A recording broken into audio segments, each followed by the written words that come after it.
Sinon, au départ, il faut respecter le carré de longévité. Je vais l'écrire pour que chacun comprenne que c'est par là qu'on passe pour être en bonne santé.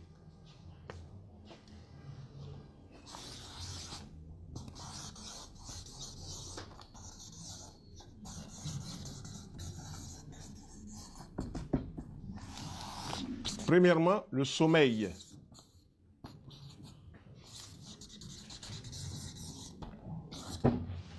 Et ce sommeil-là, il faut qu'il soit récupérateur et réparateur.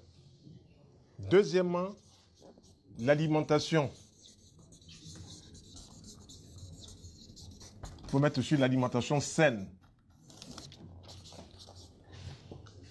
Je dis l'alimentation saine parce que chaque jour, nous sommes en contact pour le monsieur tout le monde avec 3 repas.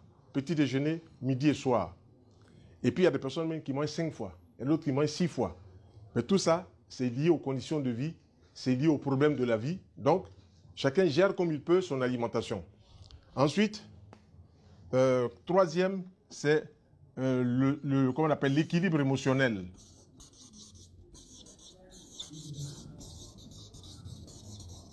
Ce que moi j'appelle la sérénité mentale.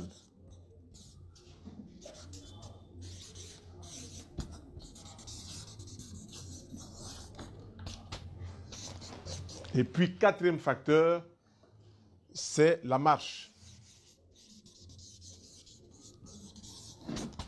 Donc, ce sont ces facteurs-là qu'on doit prendre en compte pour pouvoir gérer la santé.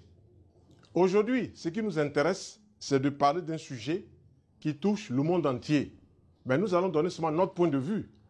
Notre point de vue n'est pas le seul point de vue en matière de santé. C'est un point de vue. Et ça ne reste qu'un point de vue. Nous allons parler de l'accident vasculaire cérébral. Tout le monde dit AVC, AVC, mais il faut bien définir que AVC, c'est accident. V, c'est vasculaire. Puis C, c'est cérébral.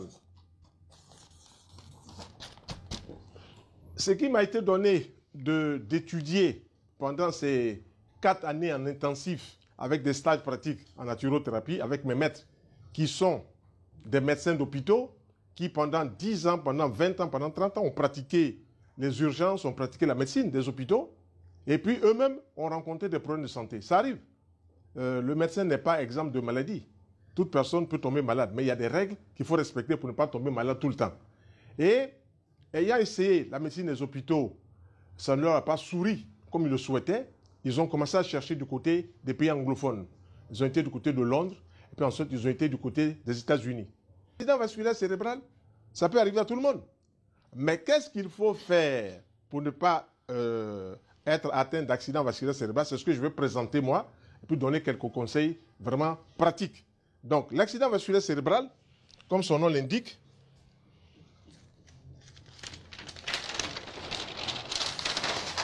les cellules du cerveau, on les appelle les neurones. Les cellules du cerveau souffrent d'un manque d'oxygène, d'un manque de nourriture saine. Et donc, si les cellules du cerveau sont oblitérées par une mauvaise hygiène alimentaire, par des excès de graisse, par des choses qui arrivent par les vaisseaux qui rentrent, donc ces cellules du cerveau vont commencer par mourir. Elles vont être asphyxiées. Et si elles sont asphyxiées, celui qui a la chance là, il fait une hémiplégie gauche, c'est-à-dire son côté gauche là est paralysé. Celui qui a la chance, il fait une hémiplégie droite, son côté droit est paralysé. Et puis il y en a même quand c'est gravissime, c'est les 4. On dit tétra. 4, en grec tétra, ça veut dire 4, tétraplégie. Nous, ce n'est pas ça là qui nous intéresse, tétraplégie et hémiplégie. C'est comment faire pour ne pas arriver là-bas. Pour ne pas arriver là-bas, moi je vous propose ici quelque chose de clair que je pratique depuis 44 ans aujourd'hui. Je voudrais que